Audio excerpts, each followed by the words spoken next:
Hi guys, good evening. Do like this.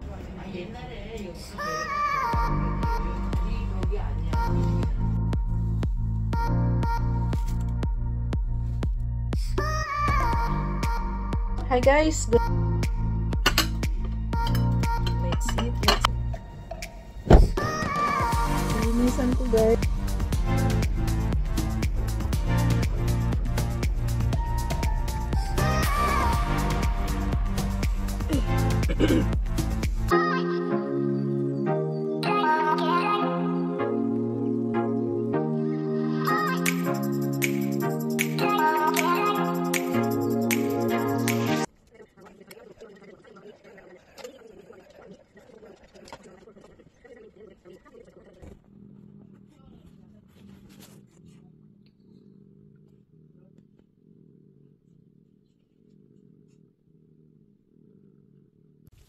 Misi. Ya. Apapun ni Ja.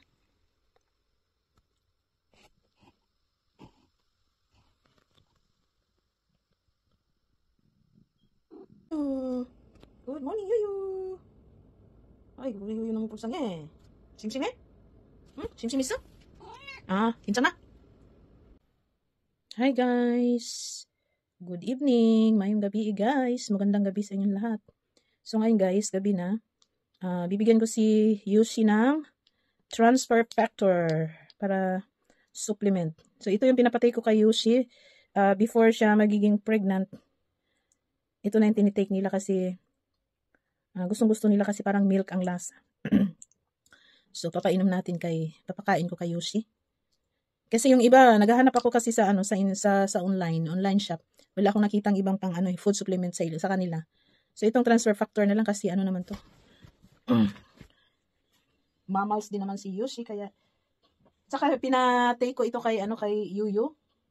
Yung allergy ni Yuyu nawala. Susubukan natin pa Umaga at hapon ko siya binibigyan nung bagong panganak siya 3 times a day. Sisi, ikaw mo ko. Ay, ayun, sabi. Transfer factor po ang pinapakain ko sa kanya. Kasi meron siyang calcium na binili ko. Ayaw niya. Hindi niya nagustuhan.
어떡해. 어? 어?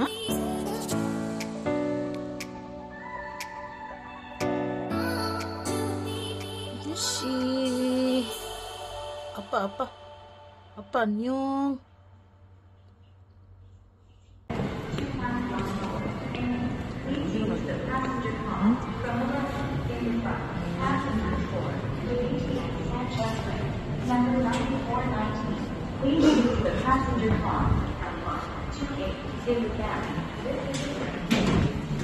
우리 갑자기가 부산 가야 하는 일 있어. 빨리 갔다 와야 돼요. 아기 어떻게 해요? 어? 아기. 그럼 자기 알아서 했지 뭐. 가자.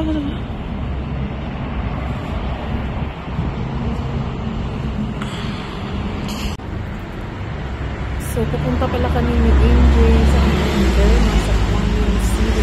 So, hintay kami ng bus na pupunta doon. Nag-two rides kami galing sa amin. Tapos dito kami bumaba sa KTX. Sa express train in South Korea. Nabudol ko si MJ dito, nabidyohan ko ng saglit dahil sabi ko, magbibideo ako dahil i-forward ko dun sa daddy niya. Hi guys, magandang hapon. So time check, it's already 4:50. So guys, late yung tanghalian ko. Ano na to? Tanghalian tapos dinner kasi umalis kami ni MJ. Pumunta kami ng Derma dahil ang daming pimples. So ngayon magluluto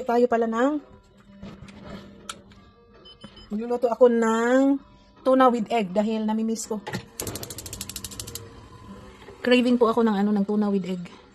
So ito lang yung ingredients ko, 3 eggs, tapos garlic kunti lang kukunin ko diyan, onion, and of course black powder pepper. At saka ito yung panghalo ko kasi ayaw ko yung panghalo na stainless kasi maingay. At saka gagamitin natin yung pink salt, kunti lang. Pwede ko rin lagyan ng chili powder. So, magluluto na tayo. Ito pala yung tuna na nabili ko. Tuna in can. So, tinanggal ko na yung oil ng tuna. Kasi, hindi maganda. Tinanggal ko yung oil. Ayan. Pagkainit ng oil, di garlic. Ahos, bawang. Ahos in Bisaya, bawang in Tagalog. In English, garlic. In Korean, manual.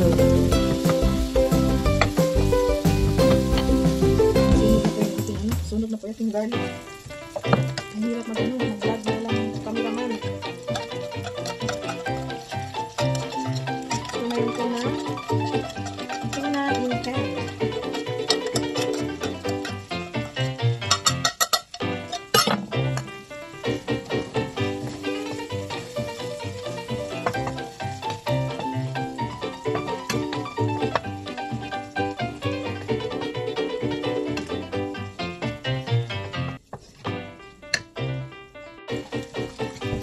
Lagyan ko ng konting soy sauce.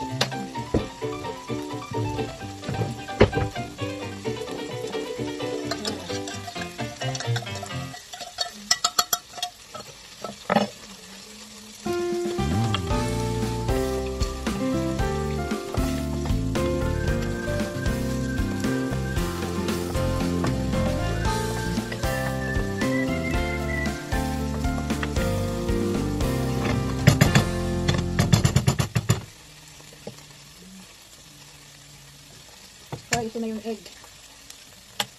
Dito sa Korea, automatic na yan, hindi na gagamitan. Pagbatil ng itlog, hindi na gamitan ng kutsara para ipukpuk, diretso na. Yan. Para mabilis.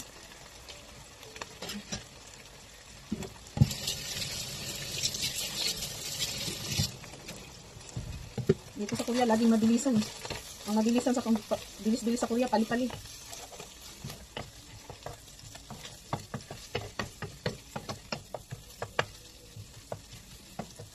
At saka lagyan ko ng black pepper. Pamintang durog. Maganda tong black pepper, nakakatanggal ng amoy. At saka good for the health ang black pepper. Anti-cancer. So, halos lahat ng mga niluluto ko, may black pepper talaga yan. Ito na nga, konti na lang ang laman, malaki yung paglalagyan. Ang black pepper naman sa Korea ay hotso. Hotso ang tawag in Korean. Tsaka konting pink salt.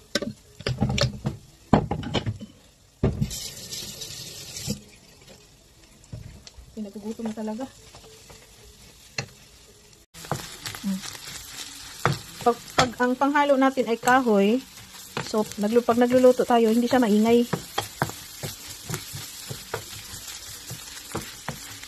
Silent cooking, kumbaga. Ayan na, ang ulam ko. Ako lang naman ang kakain nito, si hindi ayaw kumain. Diba ang ulam niya? Chicken curry. Ready to serve na, ready to serve, ready to eat. Let's eat na mga guys. Kaya mura, gutom-gutom na. Dala ko na ni, dala pa ni hapon na ni. Lunch and dinner. So, let's eat. So, ito lang yung ulam ko. Meron tayong anchovies with walnuts, almond, peanut, at iba pa. Ano pa yan? Ito lang ang ulam ko. Mabilisan kasi ito guys, kasi gutom na ako. So, wala tayong sabaw. So, kakain muna ako kasi ang dami ko pang gagawin dito sa bahay. At saka marami pa akong paperworks na dapat asikasuhin. Baka darating na si Daddy Abdullah, di ko pa matatapos yun. Ma-award na naman ako. Let's eat, let's eat. Ayan ang serving spoon. Ako lang ang kakain ito. Ayan ang aking anakis ito. Ayan ko tayo.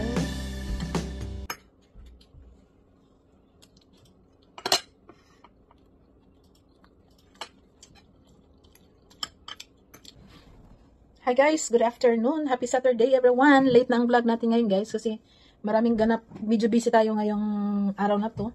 So today is February 3. Ang bilis ng panahon. Kaninang umaga kasi galing ako sa vet clinic ni Yushi dahil si Yushi ay pang 8 days niya ngayon mula nung nanganak siya. So medyo tingin ko sa kanya may nararamdaman kasi siya kaya dinala ko siya sa vet kanina. Susuka siya sa umaga kasi. So, dinala ko siya, pina-check up ko, at alhamdulillah, okay naman, wala namang malaking problema. So, yung ano lang, medyo hindi maganda yung siguro, ang tiyan niya ba. Kaya, dinala ko, so, in-injectionan siya doon, tapos, tawag nito, may gamot siya. So, 2 times a day within 3 days. So, ayan, medyo panatag na ako, medyo nag-aalala din ako kasi kapanganak lang niya ba. So yun, hindi ako nakapag-vlog. Mag-vlog sana ako doon sa vet. Kaya lang, nahiya ako kasi parang bawal mag-vlog doon eh. Tsaka walang, mahirap mag-camera, mag-isa. Kaya, yaw lang tayo. Tsaka ngayon, pagkatapos nito, paanda rin ko yung sasakyan ni Daddy Abdullah. Maglilinis ako kasi ngayong, inshallah ngayong 9, darating na din siya. So, mabilis lang ang panahon. Kaya dapat, pagdating niya, dapat wala nang masyadong gawain. Dapat natapos ko na lahat-lahat. Pati yung mga utos niya. Meron pa akong hindi nagawa, mga paperworks. So, ngayon ko lilinisan yung sasakyan niya. Tsaka bukas naman ang paperworks para next week hindi na masyadong busy. Kasi pagdating na naman ni Daddy Abdullah, busy na naman kami uli. Kaya, yun ang natin, yun ang daily routine natin. So, update lang tayo guys. So, ingat kayong lahat at maraming salamat sa lahat.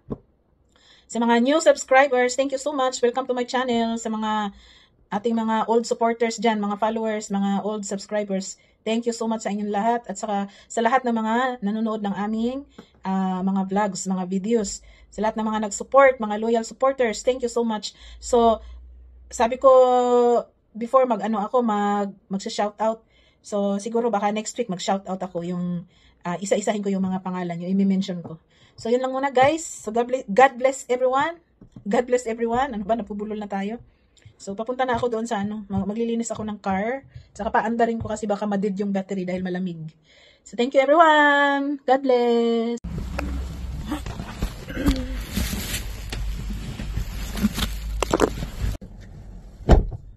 Linisan ko guys kasi medyo madumi na. At saka papaandarin ko kasi baka madid yung yung battery ba. Thanks God. Kasi hindi ako nahirapan. Kasi ang degree, ang namin ngayon, ang weather namin ay degree 5. Pero makulimlim at saka medyo umambon. So baka mamaya mag-snow kaya pinaka-under ko muna.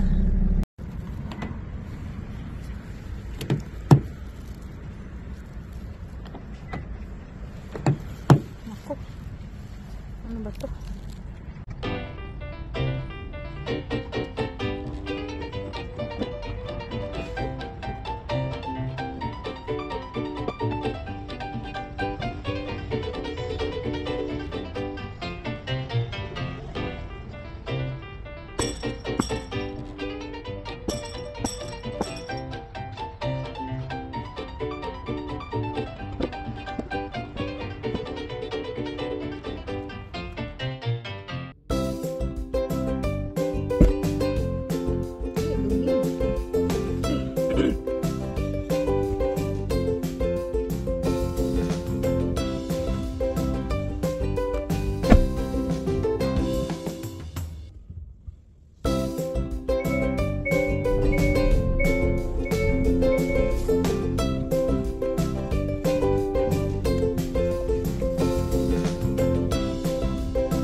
Linis-linis tayo guys habang wala pa si Daddy Abdullah, kasi pag dumating si Daddy Abdullah busy na naman uli, so wala nang tayo maglinis.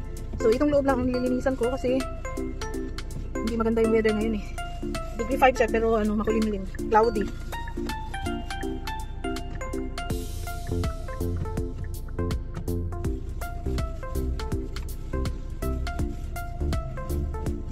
Para pagdating ng isa, malinis yung sasakyan niya.